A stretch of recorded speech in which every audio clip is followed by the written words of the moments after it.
Well, a lot of debris washed ashore during the storm, like tree branches and seashells. But one of the most impressive things that ended up on Caligny Beach is this big red buoy. Now, I'm 6 feet tall, so this thing is massive. And now its reputation is just as big as the buoy itself. Bubber. A buoy. A buoy. Well, people are calling it all different things, but regardless, it has become the newest attraction on the island. It was just going to be a tropical storm, but here it turns out that this big buoy ended up here on Caligny Beach. Hurricane blew it all the way over here. It came all the way from Port Royal, which is 8 miles away. The top, number 8. I like it. It is Coast Guard buoy number 8. I've never seen anything like this before. I can't even imagine, how much it weighs. Well, it weighs in at 13,000 pounds. I haven't seen a buoy that big. Much bigger than I ever thought anything like that would be. And that's exactly why it's gaining so much attention. We heard about this and wanted to come and take a look at it. I was happy that I got a picture with it. Oh, we got a bunch of pictures. I was even hanging on it. Atlanta, Virginia, Ohio, and so many other places, people from all over are loving their new photo op. An incredible, once-in-a-lifetime experience to see this. If you're in the area, you should stop by and see this. It's amazing. That's pretty awesome, huh?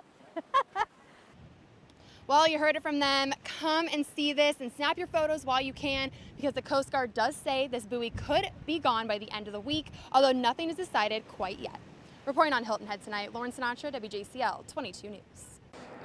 Well, yesterday afternoon, a driver turned into this Burger King parking lot, rounding the corner, coming through the drive-thru. Then he sped over 5 lanes of this traffic here. Now, he hit this curb. You can actually still see some of the orange spray paint from the investigation. Now, he came across this grassy area. Then he plowed into this Taco Bell lobby. Now, you can see it's boarded up. Now, the crime scene tape is all taken down, but this looked a lot different yesterday. Now, also out here in front of the Taco Bell, you can see there is a memorial set up. People have been coming and placing flowers and balloons to honor the victims, but most importantly, to remember the woman who was killed. Reporting in Swainsboro tonight, Lauren Sinatra, WJCL 22 News. Well, we're here on Caligny Beach, and usually this is where you enter the beach, and then you normally have to walk about 100, 150 yards to go to the edge of the ocean. But right now, I'm going to walk you this way. You can actually see the ocean is pretty much up to the edge of the sand dunes. If you come here on this side, you can actually see the water is flooding up in here by the beach house. So normally this is all sand, really high sand, but right now the high tide is bringing all of the waves up through this little canal that we have here. And I'm actually seeing a lot of people. You can see the waves right here. Now they're coming up. And people are out on this beach. You can see these boxes. These boxes are going in the water. I mean, this ocean is up against these dunes. And these people are on the beach. And this is actually where I found Sean here. Sean is a Hilton Head resident. He actually is a manager of a hotel here on the island. So Sean, why are you out here today? I'll tell you what, I just wanted to come out to experience this. I've not seen it like this on Hilton Head ever, and to see the water come up this far, I've never seen it really come this far, and the wind. So just wanted to come out and experience firsthand. And I mean, you said you own a hotel, or you manage a hotel on the island. So how is Hurricane Irma affecting any of the hotels here? Well, all the hotels on the island are closed because of the mandatory evacuation. So we had to evacuate all our hotels and get everybody off the island to safety. So we are closed right now. We're hoping we can reopen tomorrow.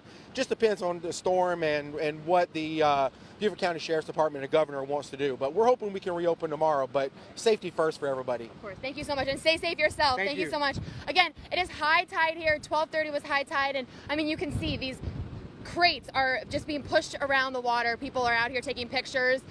It is a great spectacle. I mean, the waves are huge. I've never seen it like this. He said he's never seen it like this. We will stay out here and monitor this and stay safe, everyone that's out here, but we will keep you updated. Again, reporting live on Hilton Head, Lauren Sinatra, WJCL 22 News.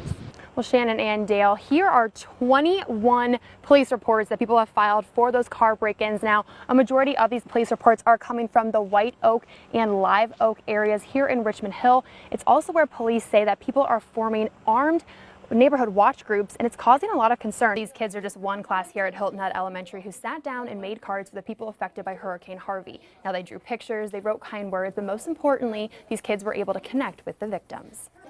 Dear families, dear person or woman, Letters addressed to strangers. even though I might not know them, I can help them feel better. With words of sympathy, I am super sorry for those who had to deal with Hurricane Harvey. You got a very terrible storm. So sorry, guys. Axel, Axel. Words of understanding. I suffered greatly during the Hurricane Matthew. I had the same feeling, and it's really scary. I know how you feel, and I know you lost everything. I know how you feel. Be calm and be careful. And words of encouragement. You're awesome. Don't focus on tomorrow, focus on right now. Get the things that you need, and good luck. Don't be afraid and believe in yourself. Tomorrow will be a brighter day. Signed by young children. Love, Ethan. Love, Taylor. From your friendly helper, Michael Gavin. Now I have to say it was really fun to sit down with these kids today and color with them, but it was also just so heartwarming to see how emotional and empathetic they were to the victims in Texas. Reporting on Hilton Head tonight, Lauren Sinatra, WJCL 22 News.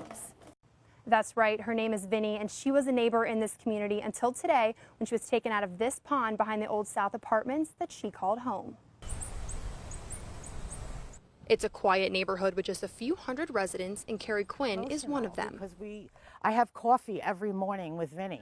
Right here every morning. But today, that all came to an end. None of us wanted this gator to be taken away. That's right, Vinny is the neighborhood alligator. They got him. And today, Critter Management had to remove her from her home. Poor Vinny. Bad gators, no problem. We'll catch them and, we'll take care of them, no sweat. Except Vinny was anything but a bad gator. The gator was fine.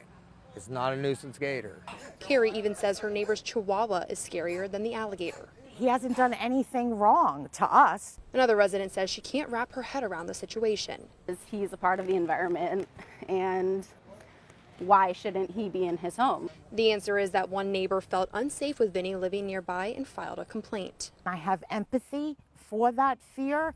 But Carrie says people need to be educated, especially when they live in a place like South Carolina. No, we need to start to learn how to live with nature and not just kill them. Which is exactly what is happening. The Department of Natural Resources was called in on the case. We can't go against them. We cannot relocate. So he's got to be euthanized. Killing an animal isn't right, especially when he's done nothing. Critter Management agreed and told me they tried everything they could to protect Vinny, but in the end, it's not their decision. We have no say in the matter. That's our job, and we have no choice. And while this is their job, Mafo says it's one of the hardest parts. Not a bad gator. That's the hardest part is he's fine. And residents say Vinny was truly part of the neighborhood. It's very heartbreaking and emotional.